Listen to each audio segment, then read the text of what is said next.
All right, we're live. Good afternoon, Viking Nation. I'm here with another Viking showcase. Today, Mr. Bryce Jeppesen is our guest of honor. Mr. Jeppesen's a graduate of Sauk Rapids Rice High School. He attended St. John's University, where he was team captain on the football team. And the last 6 years, he has taught high school social studies in the Marshall Public School District. His slated classes this year: social studies 8, civics, world geography, and he's also coaching some football. He's off to a great start here at MHS. We're excited to introduce him to the community. Welcome, Mr. Jeppesen. Hey, thanks for having me. It's good to be here.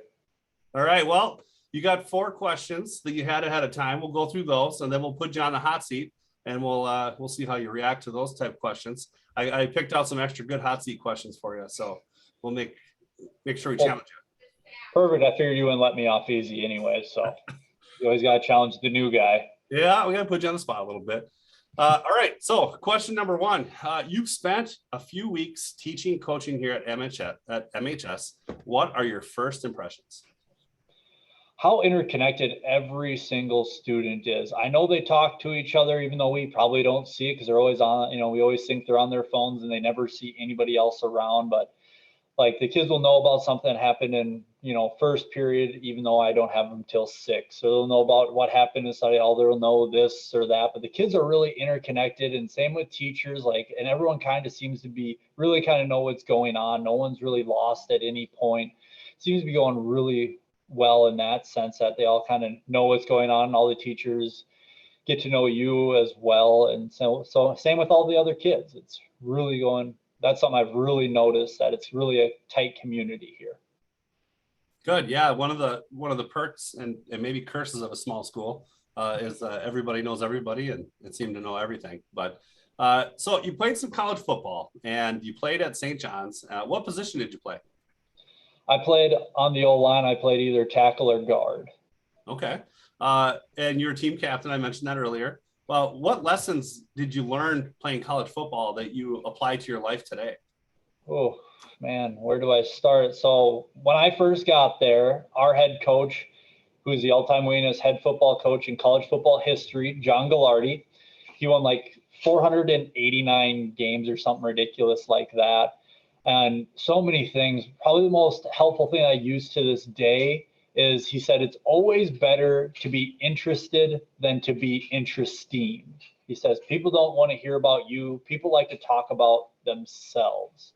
So that's something I use in the classroom all the time. I'll ask kids random questions of any kind and ask them what they're thinking, what their thoughts are. Something with that is usually what I try to do instead of, the kids do want to get to know you as a person and get to know you on that end.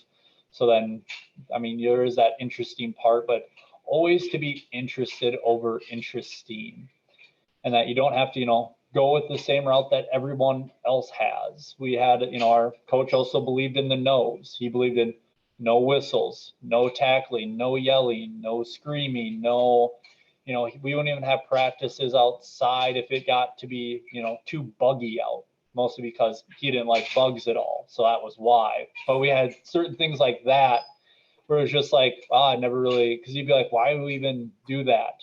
He goes, there was times he said when he was in high school, he's like, we were told not to drink water. And we're like, why? That seems really dumb. Like we should be getting water. Wow. The no tackling, I think I saw a news clip on that once, and probably to keep you fresh, right? Yep, there was that, but as a lineman, you always blocked live, so there wasn't an idea of no contact. You were always getting hit at practice, so we were always live. So I never got to have never got catered to like that. All right, well, question 3 here. You've already gotten to know your students a little bit, so I think we have 3 weeks under our belt. We're starting week 4. What is something that you would want your students to know about you in your classroom? And you probably already communicated that, but it's good for the community here too.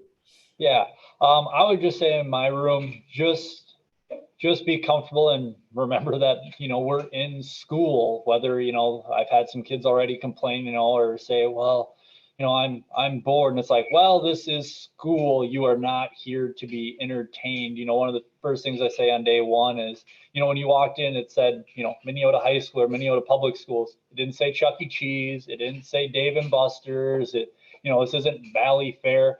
You are going to be bored. And that was, I guess, kind of another thing that I even learned at football. Like when we would go through film sessions that lasted, 3 some hours, our coach said, yeah, you're going to be bored, but that's when you learn, is when you're bored. Yeah.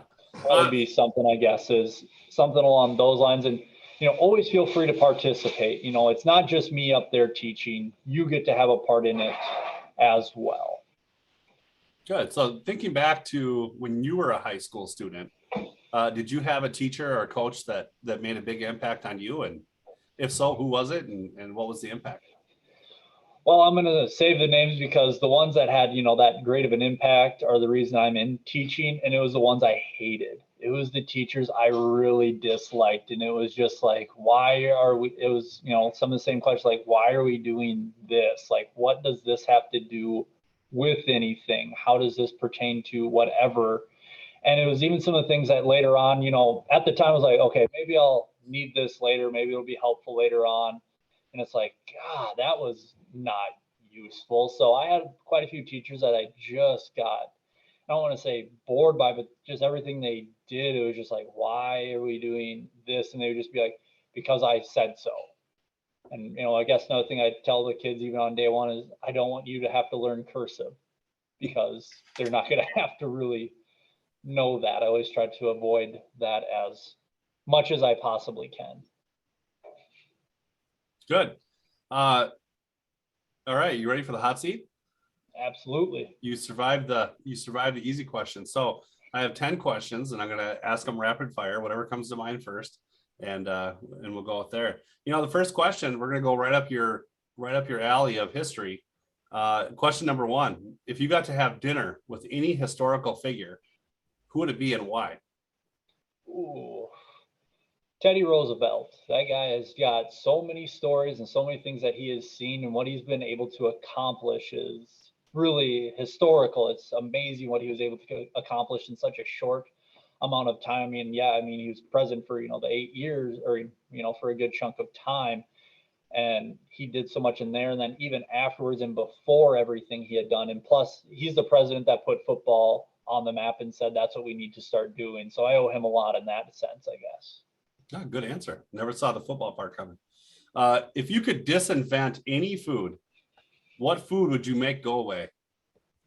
Cottage cheese. Okay. Favorite zoo animal? Oh, otters. What is a movie or TV show that you might be embarrassed to admit that you like? Ooh, 4 Weddings. Okay. Who is the most underrated president of all time? Oh, James K. Polk. He made 4 goals for 4 years. He said, if I accomplish them, I'm out. And he pulled it off and he left. Wow, cool. If you had to live in a different state, we said, hey, you're not living in Minnesota anymore. We're kicking you out. Which state would you choose to live in and why? So recently I went on a trip to North Carolina up in the Appalachian Mountains. So I've really kind of fallen in love with the mountains. So I would say I would have moved to like Montana or Wyoming out near the Rocky Mountains and live out there. Okay, good choice.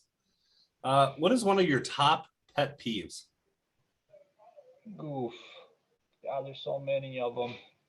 When kids tell me something, like when I'll ask them a question, like, I don't know. And it's like, yes, you do. You're just embarrassed to say, or you don't want to say it. So I'd have to say when kids say, I don't know.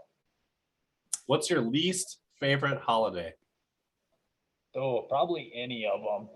I would say I really only have a favorite. I'm not a big holiday guy, never really have been. So I would have to say my least favorite, let's go with, probably, and it's going to be unpopular, but I would have to say Christmas. For me, it's a lot of traveling in a lot of different households. And, that break is over before you know it. And you go, wow, I spent most of it in a car. Yeah, true. You don't like the pressure of presents, I bet. Oh, no, not at all. I'm awful at gift giving, awful at it. All right, hot seat question number 9. If you were offered a chance to fly to space in NASA's next mission, would you go? Sure, why not? Okay. And your last one, I definitely know you're not seeing this one come, but I spent some time in your classroom and I heard an interesting story. Is it true that you tried to make a homemade parachute to use off of your roof as a child? That is 100% true story. One of the first times I was left home alone, and I thought I could pull it off because I had big enough bags. And how else do we ever figure out anything, I guess, in life without trying? And how did that go? Not well. Had some back issues for the next couple of weeks. I still remember my my parents asked me like, "What's up with your back?" And I was kind of at that age where, my parents probably just chalked it up to growing pains or something like that. So, but I landed just back first on a fence, just a chain link fence, and kind of got thrown off it from there and landed on my back flat. Couldn't breathe, couldn't do anything. But, obviously the worst part was I thought I was paralyzed, but clearly I pulled through on that one. But I just remember that was all that was going through my head at the time was, oh, my parents are gonna be so mad.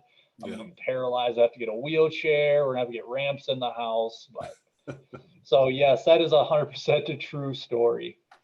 Well, you're officially off the hot seat. I can say firsthand that I was in his class when he was explaining that story to the students, and they were very, very entertained, and he had 100% attention that day from the kids. So very good. Well, welcome to the team. We're glad you're a Minneota Viking, and we're excited to have you on the team. So welcome aboard.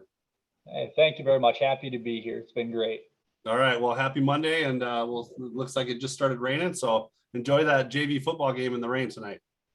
Perfect. Wouldn't want it any other way. All right. See you later. See ya.